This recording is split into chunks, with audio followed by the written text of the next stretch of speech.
Ice Caves of Sorrow. The area surrounding this dwarven city is dotted with numerous icy caverns that, when the wind whips through them, make a mournful sound reminiscent of a crying woman.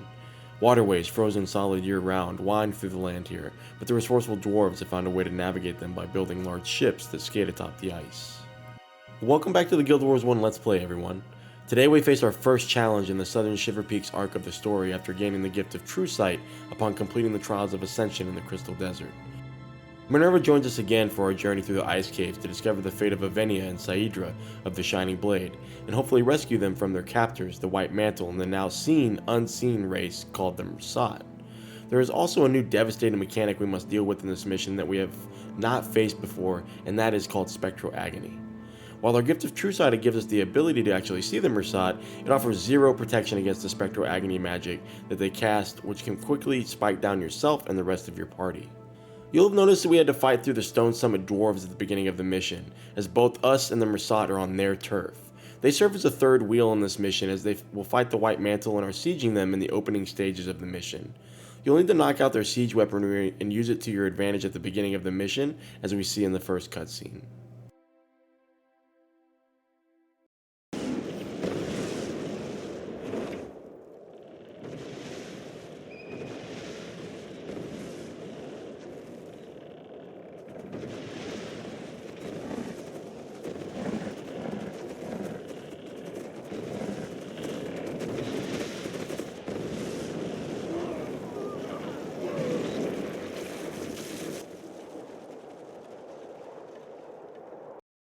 Alright, that certainly helped us out. Those beasts of burden are called Dolyaks, similar to Aurochs, and they just cleared the way for us to enter the ice caves.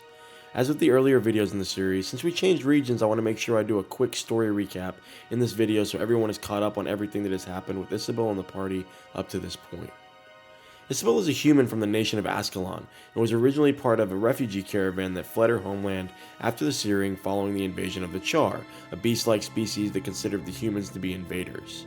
Prince Rurik, second in line to the throne, was exiled by his father King Adalbern for refusing to stay and fight. He went on to lead the refugees across the Shiverpeak Mountains to Kryta in search of a new life for his people. Unfortunately, Rurik was killed by a Stone Summit dwarf named Dagnar Stonepate in an effort to buy time for the refugees to flee through the Frost Gate to reach Lion's Arch, the capital of Kryta. Upon arriving in Kryta, Isobel and the refugees were met by the Walking Dead and were refused entry into the city until they helped the White Mantle push back the undead. After successfully resettling the Ascalonian refugees, Isobel and her party were asked to assist the White Mantle at the Delicial seaboard to save a man by the name of Confessor Dorian, who was under siege at the Temple of Tolerance. This is also where Isobel helped recover a powerful artifact known as the Scepter of Ore. These exploits earned Isobel acceptance into the ranks of the White Mantle. Her first task as a member was to escort the entity known as the Eye of Janthier to Loamhurst, a settlement along the Divinity Coast. The Eye of Janthier had the ability to determine if a person was chosen and deemed worthy of receiving training at a location called the Temple of the Unseen. On their way into the Maguma jungle, the caravan was ambushed and captured by a group called the Shining Blade. Isobel chased the Shining Blade into the wilds of the Maguma jungle, only to discover from a woman named Evennia that the group of guerrilla fighters were actually trying to save the Chosen from being sacrificed by the White Mantle leader Justicar Hablion atop a Bloodstone, a magical artifact that contains unimaginable amounts of raw magic. After stopping the White Mantle at Bloodstone Fen, Isobel helped the Shining Blade seek refuge at a hidden druid sanctuary called the Henge of Denravi by opening a portal at Aurora Glade.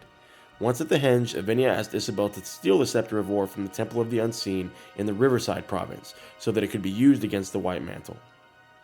After securing the Scepter of Ore and successfully evading capture, Evennia revealed to the party that her true intentions were to have us deliver the artifact to an Orion mage named Vizier Kilbran at Sanctum K to secure his assistance against the mantle.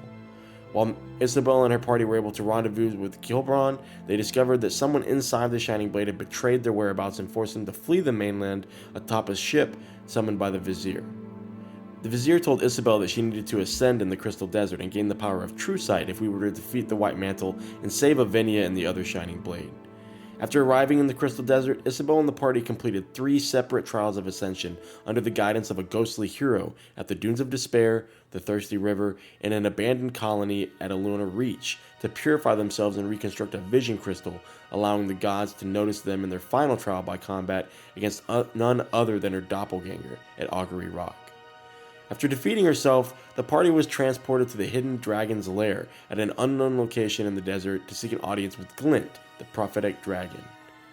She revealed that the White Mantle were worshippers of a magical race called the Mursaat, and that with the gift of true sight, we could finally see them and fight back to save our friends in the Shining Blade. But we must hurry, as they are to be sacrificed upon another bloodstone found in the Southern Shiverpeaks. And that brings us to the Ice Caves of Sorrow, outside of Dragnar's Forge. Now let's focus on the mission. As you see in the footage, after the Dolyaks cleared the way for us, we had to fight through several groups of White Mantle and Mursaat. The keg mechanic returns in this mission as we must use them to destroy several gates that block our path. We also discover an old friend in one of the side passages who is yet again part of our bonus objective, none other than Rornak's Stone Sledge. Upon entering the prison complex, we find that it is heavily guarded by both White Mantle sycophants and savants, as well as several large groups of Mursaat elementalists. Time your pulls here and watch how patrols interact. Remember your interrupts and bring some spell denial, as it will reduce the threat this area poses. Use another keg to free Evennia and Saidra, who couldn't be happier to see us.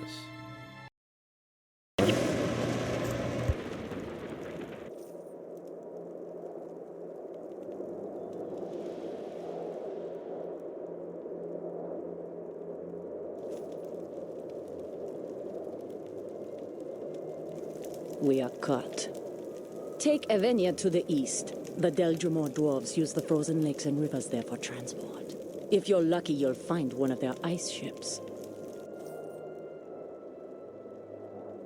I'll hold off the Mursaat as long as I can. Take my bow. I won't be needing it where I'm going. To the end of us all! Let's go. Quickly! Don't let Saidra's sacrifice be wasted.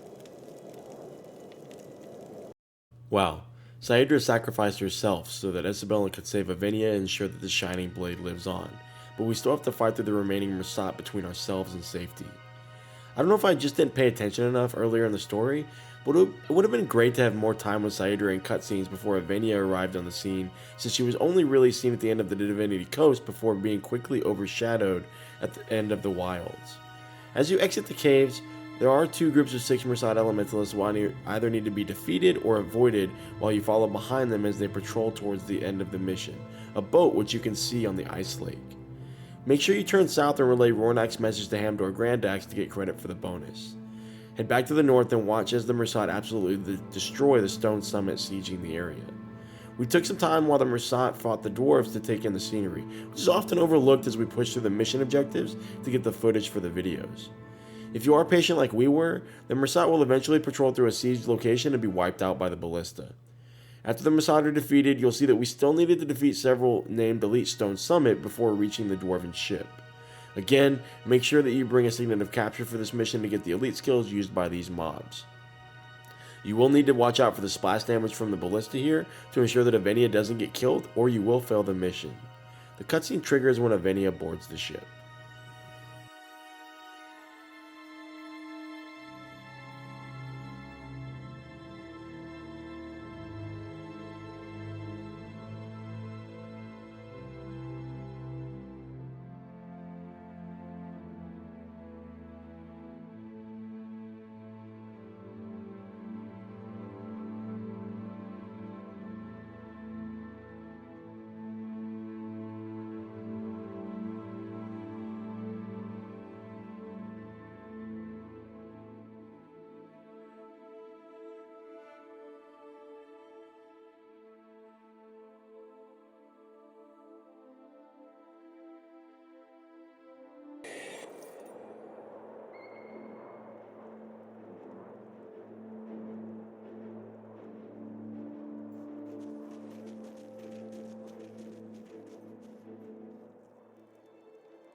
I can't believe Saidra is gone.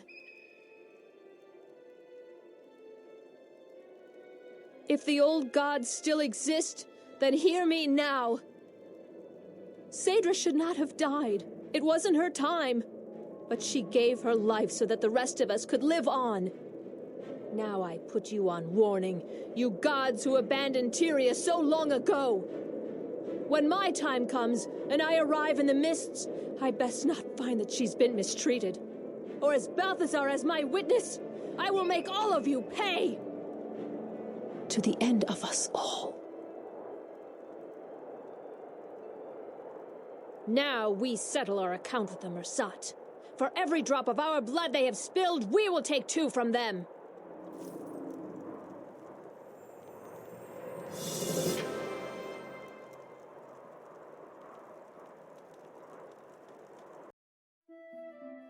That's a powerful ending to the mission.